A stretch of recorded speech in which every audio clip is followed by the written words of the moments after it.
안녕하세요. 오늘은 로마서 12번째 시간입니다. 로마서 3장 21절에서 26절 말씀, 이신특위의 원리에 대해서 오늘 함께 은혜를 나누고자 합니다.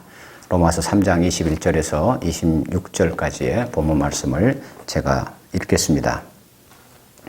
이제는 율법 외에 하나님의 한 의가 나타났으니 율법과 선지자들에게 증거를 받은 것이라. 곧 예수 그리스도를 믿음으로 말미암아 모든 믿는 자에게 미치는 하나님의 의인이 차별이 없느니라. 모든 사람이 죄를 범하였음에 하나님의 영광에 이르지 못하더니 그리스도 예수 안에 있는 속량으로 말미암아 하나님의 은혜로 값없이 의롭다 하심을 얻은 자 되었느니라. 이 예수를 하나님이 그의 피로써 믿음으로 말미암는 화목제물로 세우셨으니 이는 하나님께서 길이 참으시는 중에 전에 지은 죄를 간과하심으로 자기의 의로우심을 나타내려 하심이니 26절입니다. 곧 이때에 자기의 의로우심을 나타내사 자기도 의로우시며 또한 예수 믿는 자를 의롭다 하려 하심이라. 아멘. 사도행전 16장 30절에서 31절에 의하면은 빌립보 감옥의 간수가 바울과 그 일행 앞에 엎드려 선생들이여 내가 어떻게 하여야 구원을 받으리까? 라고 묻습니다. 이것은 곧 성경의 중심 메시지는 아담의 범죄 이후 잃어버린 영혼들의 영적인 회복 그리고 구원과 관련이 있다는 것을 시사하고 있습니다. 성경은 창세기 3장 15절 내가 너로 여자의 후손과 원수가 되게 하고 내 후손도 여자의 후손과 원수가 되게 하리니 여자의 후손은 네 머리를 상하게 할 것이요 박살낸다는 의미입니다. 너는 그의 발꿈치를 상하게 할 것이니라 는 소위 원시복음 내지 원복음이라고 합니다. 이렇게 창세기 3장 15절 원복음으로부터 시작해서 성경의 끝인 신약성경 요한계시록 22장 21절까지의 말씀은 하나님께서 당신의 형상을 닮았으나 불순종함으로 죄와 사망 가운데 놓인 인간을 구원하시기 위해 하나님의 은혜로 행하신 일들에 대한 길고 긴 이야기를 들려주고 있습니다. 모든 선지서의 서론격에 해당하는 이사야서 1장, 그 중에서도 2절과 4절 말씀을 통해 이사야 선지자는 선민 이스라엘 백성들의 그 문제점을 다음과 같이 제기하고 있습니다. 제가 이 본문을 좀 읽겠습니다. 하늘이여 들으라, 땅이여 귀를 기울이라. 여호와께서 말씀하시기를 내가 자식을 양육하였거늘 그들이 나를 거역하였도다. 소는 그 임자를 알고 나귀는 그 주인의 구유를 알건만은 이스라엘은 알지 못하고 나의 백성은 깨닫지 못하는도다 하셨도다. 슬프다 범죄한 나라요 허물진 백성이요 행악의 종자요 행위가 부패한 자식이로다. 그들이 여호와를 버리며 이스라엘의 거룩하신 일을 만홀히 여겨 멀리하고 물러갔도다. 이와 같은 죄악의 상태는 선민 이스라엘의 백성들뿐만 아니라 전 인류의 문제이기도 합니다. 이사야 선지자를 비롯하여 구약의 선지자들은 한결같이 선민 이스라엘 백성들의 죄를 책망하고 하나님의 심판을 경고하며 회개를 촉구했습니다. 그럼에도 불구하고 죄악으로 타락한 백성들을 돌이켜서 하나님의 심판으로부터 돌아서게 한 선지자는 단 한 사람도 없었습니다. 그 이유는 하나님께서 그 해답을 주셔야만 했기 때문입니다. 그렇다면 그 해답이 무엇일까요? 하나님께서는 이사야 선지자를 통하여 이사야서 53장 4절로부터 6절 말씀에서 그 해답을 제시해 주셨습니다. 제가 읽겠습니다. 그는 실로 우리의 질고를 지고 우리의 슬픔을 당하였거늘 우리는 생각하기를 그는 징벌을 받아 하나님께 맞으며 고난을 당한다 하였노라. 그가 찔림은 우리의 허물 때문이요 그가 상함은 우리의 죄악 때문이라. 그가 징계를 받음으로 우리는 평화를 누리고 그가 채찍에 맞음으로 우리는 나음을 받았도다.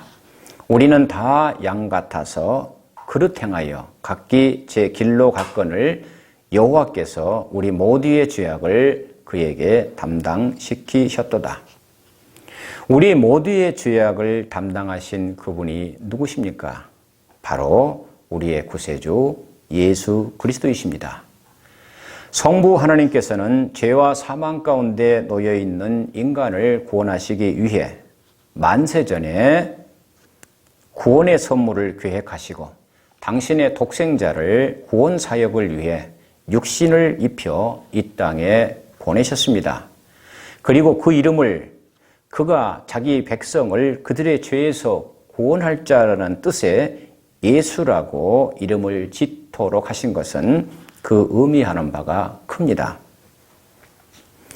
거룩하신 하나님과의 그 관계를 다시 하나님과의 단절된 관계를 다시 생명의 관계로 회복시킬 수 있는 길, 하나님 앞에 나아갈 수 있는 유일한 길은 하나님께서 손수 마련해 주신 당신의 독생자 예수 그리스도를 통해서 뿐임을 성경은 밝히고 있습니다.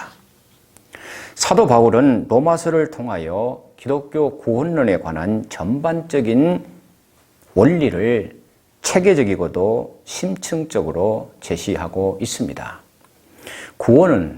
구원이라고 하는 말은 죄와 죽음의 문제를 전제로 하고 있습니다. 그렇기 때문에 바울은 먼저 로마서 1장 18절에서부터 3장 20절까지 우리가 이미 다 살펴보았습니다. 그 본문 말씀을 통해서 계속해서 이방인이나 유대인이나 할 것 없이 모든 사람은 다 하나님 앞에 죄인임을 날카롭게 지적하고 논증했던 그 이유가 있습니다. 그 이유라고 하는 것은 바로 하나님께서 값없이 주시는 믿음으로 말미암아 의롭게 되는 이신득이, 믿음으로 말미암아 의롭게 되는 것을 얻는다는 이신득이 은혜가 왜 필요한가? 그리고 그 은혜가, 하나님의 은혜가 우리 인간들에게 어떻게 주어졌는가? 그리고 어떤 효과와 결실을 맺게 되는가를 제시하기 위해서 로마서 1장 18절부터 3장 20절까지 계속 인간의 죄에 대해서 논했다는 얘기입니다. 이것은 마치 환자가 병원에서 종합검진을 받은 후에 그 결과에 따라 치료를 받는 것과 같은 원리라고 할 수 있습니다. 이제 오늘 우리에게 주신 본문 말씀을 살펴보겠습니다. 먼저 21절과 22절 말씀 다시 제가 한번 읽겠습니다. 이제는 율법 외에 하나님의 한 의가 나타났으니 율법과 선지자들에게 증거를 받은 것이라. 곧 예수 그리스도를 믿음으로 말미암아 모든 믿는 자에게 미치는 하나님의 의인이 차별이 없느니라. 우리말 성경에는 번역이 되어 있지 않습니다만 헬라어 원문에는 21절 서두에 헬라어 대라고 하는, 영어 성경에는 but이라고 나와 있습니다. 그러나라는 접속사로 시작하고 있습니다. 이 그러나라고 하는 접속사가 있다는 얘기는 그동안에 1장 18절부터 3장 20절까지 계속해서 인간의 죄에 대해서 논했다고 했습니다. 그런데 지금까지 논해왔던 것과는 다른 어떤 주제가 지금 전개될 것임을 가리키는 말이 바로 그러나, 우리말 성경에는 생략되어 있다고 했습니다. 그러나로 헬라어 원문에는 시작하고 있습니다. 자, 유대인은 성문율법을 모세를 통해 주셨습니다. 그리고 이방인은 성문율법은 없다 하더라도 하나님께서 창조하실 때 주신 양심에 새겨진 율법이 있습니다. 도덕법이라고도 합니다만은, 그렇지만은 성경은 말씀합니다. 자, 성문율법대로 다 살 수는 없습니다. 연약성 때문에 그렇습니다. 또 양심대로 우리가 다 살아갑니까? 그렇지를 못합니다. 그래서 성경은 말씀합니다. 유대인이 됐든 이방인이 됐든 다 범죄함으로 양심에 새겨진 율법을 가지고 있는 이방인이라 할지라도 모든 인류는 다 절망 상태에 있다. 왜? 율법대로 살 수가 없기 때문에 죄를 지었다는 얘기입니다. 죄의 결과는 사망입니다. 하나님의 심판 아래에 있다고 성경은 증언하고 있습니다. 그러나 이제는 21절 말씀입니다. 그러한 율법과는 상관없이 다시 말씀드리면 율법을 행함으로 구원을 얻으려는 인간의 의, 내가 선행을 했다, 어떤 공로가 있다, 어떤 외적 조건에 의해서 나는 하나님 앞에 의롭다함을 받는다 하는 그런 의와는 전혀 다른 새로운 구원의 길, 즉 하나님께서 정하신 때가 되어서 당신의 독생자 그리스도를 이 땅에 보내심으로 하나님의 한 의가 마침내 나타났다, 드러났다, 계시되었다, 감춰져 있던 것이 이제는 때가 되어 드러났다는 얘기입니다. 그러면 여기서 잠시 율법이 어떻게 해서 이스라엘 백성들에게 주어졌는지를 먼저 살펴보겠습니다. 출애굽기에 의하게 되면은 율법이라고 하는 것은 하나님께서 죄와 사망이 지배하는 이 애굽이라고 하는, 상징적으로는 세상입니다. 애굽 땅에서 이스라엘 백성들을 모세를 통해서 구원해 내신 후에 광야 시내산에서 주어진 것입니다. 즉 율법은 구원의 조건 내지 구원의 수단으로 주어진 것이 아니라 이미 홍해바다를 건넌, 사도 바울은 고린도전서 10장 2절에서 출애굽 이스라엘 백성들이 홍해바다를 건넌 것을 세례를 받았다라고 알레고리적으로 해석을 합니다. 그 세례받은, 구원받은 하나님의 백성들에게 주어진 것이 율법입니다. 자, 구원받은 하나님의 백성들에게 하나님의 뜻을 깨닫게 하고 하나님의 백성답게 살도록 삶의 지침으로 주신 것이 바로 율법이라는 얘기입니다. 요컨대 율법은 구주의 필요성을 보여줍니다. 조금 전에 말씀드린 대로 율법대로 온전히 지킬 수 있는 사람은 아무도 없다. 100가지 중에 한 가지라도 범하면 하나님 앞에 죄를 범한 것이다. 죄의 결과는 사망이다. 하나님의 심판 아래에 있기 때문에 인간 스스로의 어떤 노력이나 공로에 의해서 인간의 어떤 스스로의 자력으로 구원받을 수는 없기 때문에 바로 율법은 우리의 구주가 필요함을 보여준다. 그리고 율법이라고 하는 것은 조금 전에 말씀드린 대로 구원받은 자들에게 살 길을, 너희가 하나님 백성이면 이제 이렇게 살아라 하고 제시해 주기 위해 주어졌는데, 유대인들은 하나님의 뜻과는 관계없이 인간의 어떤 행위, 공로, 선행 이런 것을 추구했다. 그래서 내가 이런 것을 했기 때문에 나는 구원받은 백성이다 라고 생각했다는 겁니다. 그래서 율법이 원래 하나님 백성들에게 주어진 그 취지와는 다르게 본래의 생명을 잃어버린 겁니다. 생명을 낳지 못했고 율법의 원리가 갖는 능력을 상실해버렸다고 성경은 밝히고 있습니다. 자, 예수님을 만나기 전에 바울은 율법에 정통한 바리새인 중에 바리새인이었습니다. 그러했던 그가 부활하신 예수님을 만난 후에 성령의 도우심, 성령의 내적 조명을 통해서 자신이 기록한 로마서와 갈라디아서를 통해서 예수 그리스도의 복음과 율법과의 관계를 하나님의 구속사적 관계, 구원론적으로 이렇게 어떻게 해서 하나님이 이 구원을 이루셨는가, 구속을 이루셨는가 하는 그런 관점에서 이해하고 자신의 논리를 쭉 전개하고 있는 것에 우리는 좀 주목할 필요가 있습니다. 자, 신구약 성경은 다 예수 그리스도를 지향하고 있습니다. 자, 본문에서 하나님의 한 의라고 하는 것은 특히 인간의 죄 가운데서 구원하여 하나님과 올바른 관계에 들어가는 것을 의미합니다.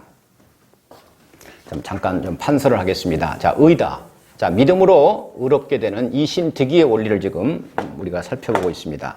자, 이신득의, 조금 전에 이신득의의 원리에 대해서 지금 보고 있는데요. 이신득의라고 하는 것은, 자, 믿을 신자입니다. 믿음으로 말미암아, 그 말입니다. 얻을 득자입니다. 얻을 득자.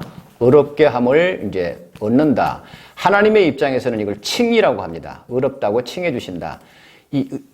의롭다고 칭해 주신다는 얘기는 네가 의인이다라고 이렇게 얘기해 주는 게 아니고 의롭다고 이렇게 칭해 주는 하나님과의 바른 관계를 이렇게 일컫는 어떤 지위를 얘기한다고 이렇게 말씀을 드렸습니다. 이 의라고 하는 것은 헬라어로 디카이오시네라고 합니다. 의라고 하는 것은 우리가 세상에서 얘기하는 정의롭다, 공의롭다 하는 윤리 도덕적인 개념이 아니고 성경에서 지금 얘기하는 것은 관계적인 개념입니다.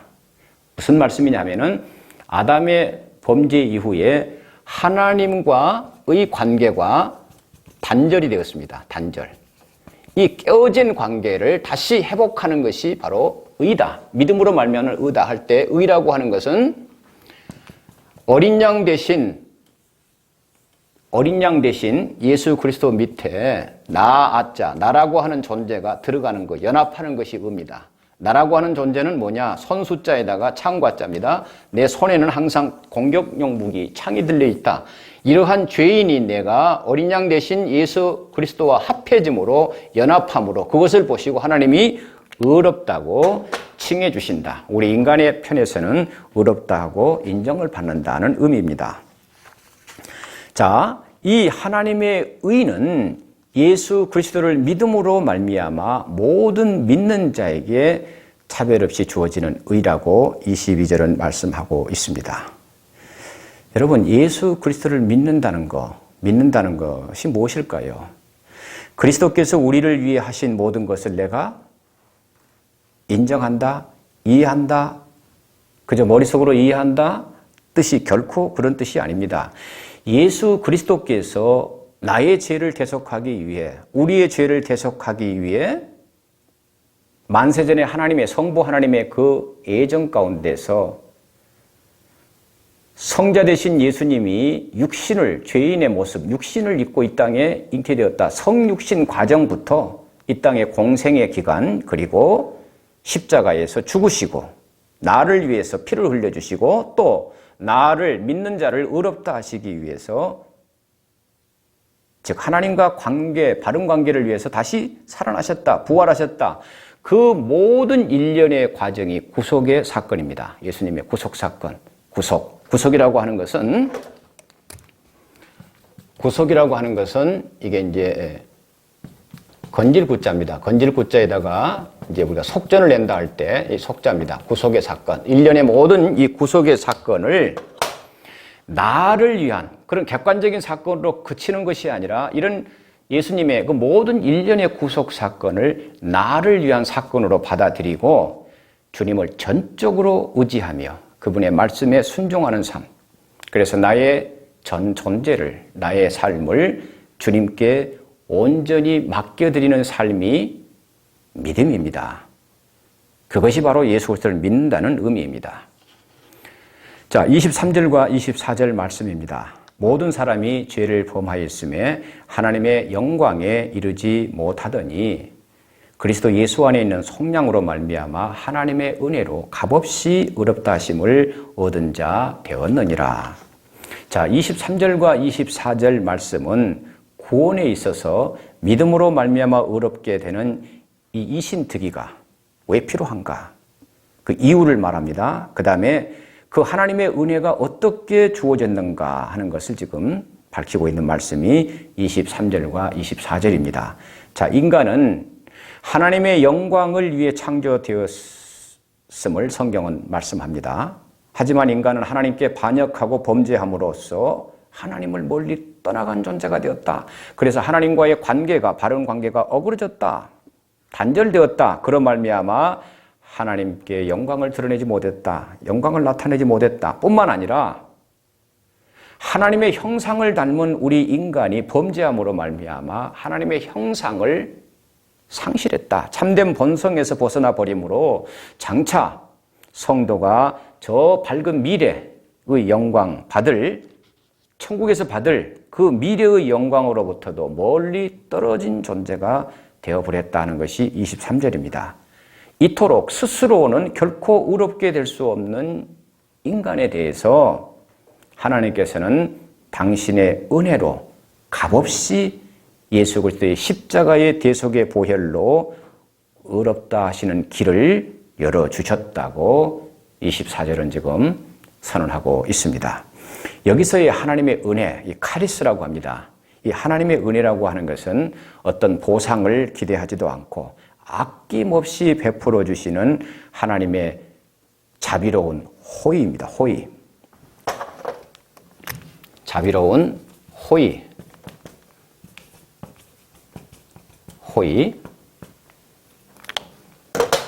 자비로운 이 호의. 그리고 우리가 아직 죄인 되었을 때에 조건 없이 부어주시는 무한한 사랑을 의미합니다. 이 값없이라고 하는 것은 이 헬라어로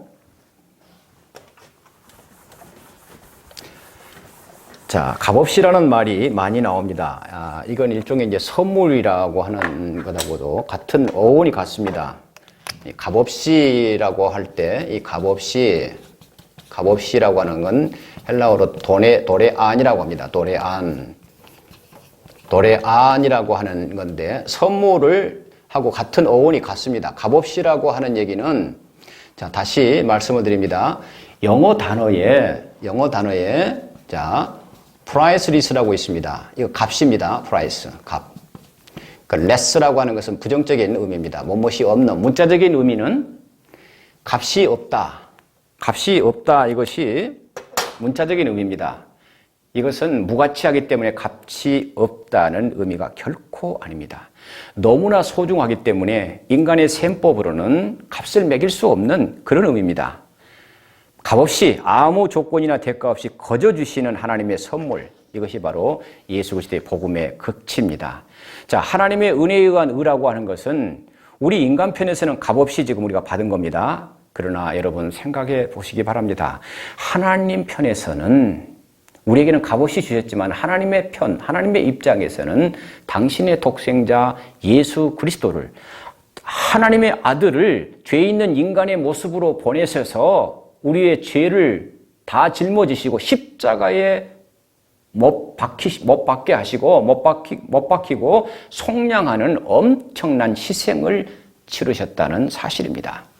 따라서 값없이라고 하는 말은 너무나 가치가 있는 것이기에 인간의 이성으로 셈법으로는 도저히 값을 매길 수 없는, 헤아릴 수 없다는 의미입니다.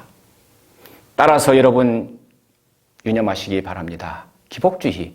예수를 믿으면은 성공한다, 출세한다, 복받는다, 잘 먹고 잘 산다고 하는 기복주의. 이 주의라고 하는 것은 목적입니다. 그러니까 내가 예수 믿으면 잘 산다 하는 것은 나 잘 살고 성공하기 위해서 예수가 하나의 나를 잘 살게 하기 위한 도구가 되는 겁니다. 수단이 되는 겁니다. 그런다, 이 기복주의라고 하는 것은 하나님의 진리의 말씀에서 벗어난 것은 말할 것도 없고 무엇보다도 당신의 독생자를 십자가에 못 박고 피 흘리게 하신 그 하나님의 고귀하신 은혜를 값싼 은혜로 바꿔버리는, 다시 말씀드리면은 예수 그리스도를 배반하는 배신 행위라는 것도 여러분 잊지 마시기 바랍니다. 기독교는 기복적입니다. 하나님께 복을 빌고 받는 것 당연합니다. 그러나 주의가 되면 안 된다는 얘기입니다. 주의가 되면은 복 받는 것 자체가 예수 그리스도가 목적이 되어야 되는데 기복주의가 되어버리면은 나의 유익이 목적이 되고 예수 그리스도가 수단이 되기 때문에 그것은 죄라는 얘기입니다. 주의하셔야 됩니다. 혹자는 이렇게 얘기합니다. 예수님께서 우리를 위해 모든 값을 치르시고 우리를 위해 모든 것을 이루어 놓으셨다. 그렇습니다. 다 이루어 놓으셨습니다. 우리에게 또 복 주시기를 원하시는 분이 우리 주님이십니다. 이제 우리는 그저 그래서 받아 누리기만 하면 된다고 얘기하는 자들이 있습니다. 다 이루어 놓으셨으니까 우리는 그냥 받기만 하면 된다라고 그렇게 얘기하는 자들이 있습니다. 그러나 성경은 그렇게 말씀하지 않으십니다. 주님께서는 누구든지 나를 따라오려거든 자기를 부인하고 자기 십자가를 지고 나를 따를 것이니라고 말씀하셨습니다. 뿐만 아니라 주님을 따르는 이들에게 하나의 정체성을 부여해 주십니다. 너희는 세상의 소금이요 너희는 세상의 빛이다 라고 말씀하십니다. 소금이 되거라 빛이 되거라가 아닙니다. 나를 믿는 자, 나를 따르는 자는 너희는 소금이다, 빛이다라고 말씀하셨습니다. 그런데 여러분 소금의 속성이 무엇입니까? 녹아내려야 됩니다. 자신이 산산이 부서져서 녹지 않으면은 짠맛을 낼 수도 없고 부패를 방지할 수도 없습니다. 어둠을 밝히고 빛을 발하기 위해서는 좁은 문, 좁은 길을 가야 함을 또한 주님께서는 말씀하셨습니다. 자, 좁은 길, 그 길은 눈물과 수고와 아픔과 희생이 요구되는 길입니다. 그러나 또한 그 길은 세상에 줄 수 없는 기쁨과 감사가 있을 뿐만 아니라 주님을 의지하고 따르는 그 길은 천국으로 인도하는 생명의 길이기도 합니다. 자, 24절입니다. 그리스도 예수 안에 있는 속량으로 말미암아, 이 속량이라고 하는 원어적인 의미는 몸값을 지불하고 풀려나다는 의미입니다. 고대 노예 제도가 있는 노예 사회에서 내가 노예를 값을 지불하고 노예를 사서 자유하게 해방시켜줬다 하는 의미입니다. 즉 죄인들을 죄의 노예 상태에서 해방시키기 위해 예수 그리스도께서 당신의 보혈의 피로 치르신 값을 의미합니다. 우리가 예수 그리스도를 믿음으로 의롭게 되는 것은 바로 예수님께서 죄인인 나를 위해 값을 치러 주셨기 때문입니다. 이제 오늘 본문 마지막 25절과 26절 말씀입니다. 제가 읽습니다. 이 예수를 하나님이 그의 피로써 믿음으로 말미암는 화목제물로 세우셨으니 이는 하나님께서 길이 참으시는 중에 전에 지은 죄를 관가하심으로 자기의 의로우심을 나타내려 하심이니 26절 곧 이때에 자기의 의로우심을 나타내사 자기도 의로우시며 또한 예수 믿는 자를 의롭다 하려 하심이라. 자, 25절과 26절 말씀은 앞에서 예수 그리스도의 구속 사역을 믿는 자에게 왜 의롭다함을 주었는지 그 근거와 정당성을 지금 밝히고 있는 말씀입니다. 나아가서 하나님의 은혜와 그리스도의 그 속량, 구속에 대해 보다 더 깊이 지금 설명하고 있는 복음의 골자가 25절과 26절입니다. 자, 25절 보겠습니다. 자, 25절에서 하나님께서는 예수님을 그의 피로써 믿음으로 말미암는 화목제물로 세우셨다는 원어적인 의미는 하나님께서 만세전에 창세전에 계획하셨던 것을 갈라디아서 4장 4절 말씀대로 이제 때가 되어서 이 땅에 육신을 입고 이 땅에 나타나게 하셨다, 제공되었다는 뜻입니다. 그런데 여기서 화목제물로 지금 세우셨다고 그랬는데 이 화목제물이라고 하는 이 헬라어 단어, 이 힐라스테리오라고 그러는데요. 잠깐 좀 살펴보겠습니다. 자, 하나님께서 예수님을 화목제물로 세우셔서 그 희생의 대가로 그를 믿는 이에게 우리를 의롭다 칭해 주셨다고 그랬는데, 자, 화목제물, 하나님께서 제물로 삼아주셨다. 제물로, 제사할 때 제물입니다. 제사할 때 드려지는 이 제물로 드렸다. 이럴 때 헬라어가 힐라스테리온입니다. 힐라스테리온. 힐라스테리온이라고 하는 얘기는 테리온이라고 하는 것은, 테리온이라고 하는 것은 세 가지의 의미가 있습니다. 이 세 가지 의미가 있습니다. 세 가지 의미가.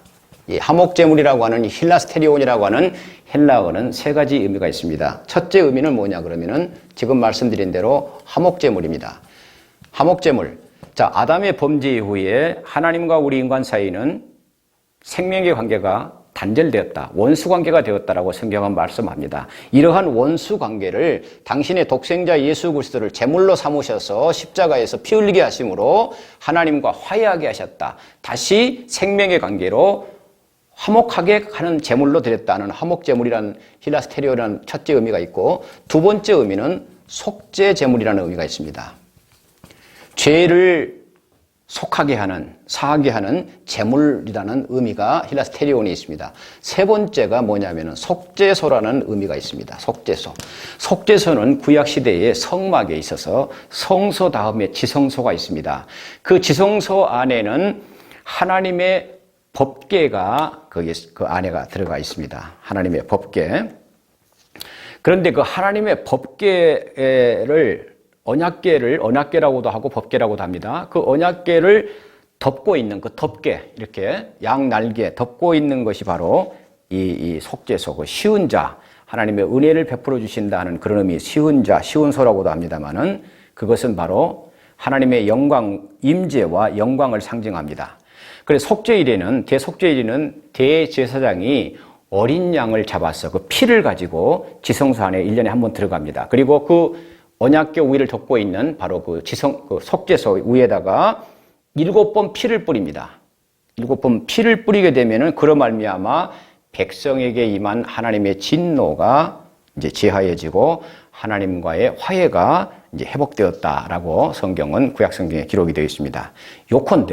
요컨대 예수님은 화목제물과 속죄제물이 되셔서 십자가에서 피를 흘리심으로 하나님의 진노를 중지케 하고 예수 그리스도 안에서의 죄 용서와 하나님과의 화해를 가져오는 그러한 역할을 담당하신 겁니다. 자, 그런데 25절 하반절과 26절에 보시면 하나님께서 예수님을 화목제물로 세우신 그 목적이 두 개 나옵니다. 첫째는 뭐냐면은 전에 지은 죄를 간과하심으로 자기의 의로우심을 나타낸다.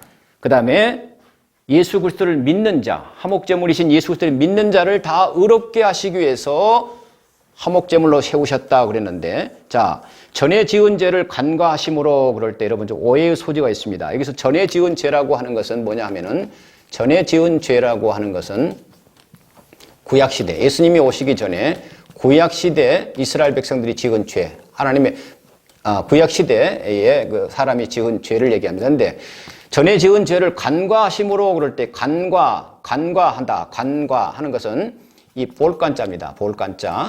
볼간자에다가 진할 과자. 그러니까 문자적인 뜻은 무슨 의미냐 그러면은 문자적인 뜻은 간과하다는 뜻은 대충 보고 넘어간다는 얘기입니다. 유심히 보지 않고 살짝 보고 그냥 지나친다는 얘기입니다. 그런데 하나님께서는 거룩하신 분입니다. 의로우신 분입니다. 죄를 그냥 대충 보고 넘어간다는 의미가 아닙니다. 원어적인 의미가 이 페레시스라고 하는 얘기는 이 간과한다는 얘기가 우리는 이렇게 그냥 지나친 걸로 생각되는데 연기하다는 뜻입니다. 정해진 기한을 물려서 늘린다. 하나님의 심판을, 종말론적인 심판을 유보하신다. 그런 뜻입니다.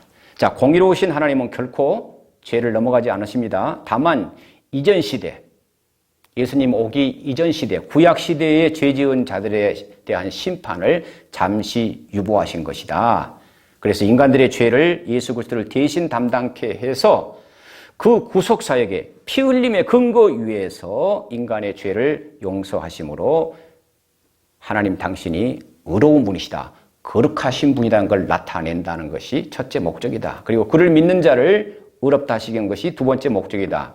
그러니까 여러분, 구약시대 성도들은 예수님의 이름이라든가 그분의 지상의 삶에 대해서 자세히 알지는 못했지만은 믿음으로 오실 메시아를 기대하여 구원을 받았다는 것입니다. 히브리서 11장 26절은 이렇게 기록합니다. 모세는 그리스도를 위하여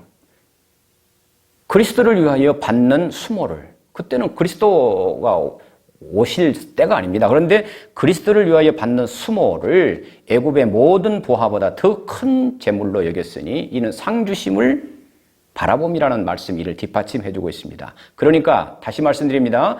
구약시대 동물의 피 흘림을 통한 속죄 제사는 죄에 대한 하나님의 심판이 예수님의 구속의 사역이 성취될 때까지 잠시 유보하는 기능을 했다. 속죄 제물을 드려서 동물 제사를 피 흘린다는 것은 잠시 죄를 덮어주는 것뿐이고, 온전한 속죄는 예수님이 오셔서 십자가에서 피 뿌림을 통해서 그때 온전한 사함이 이루어졌다는 얘기입니다.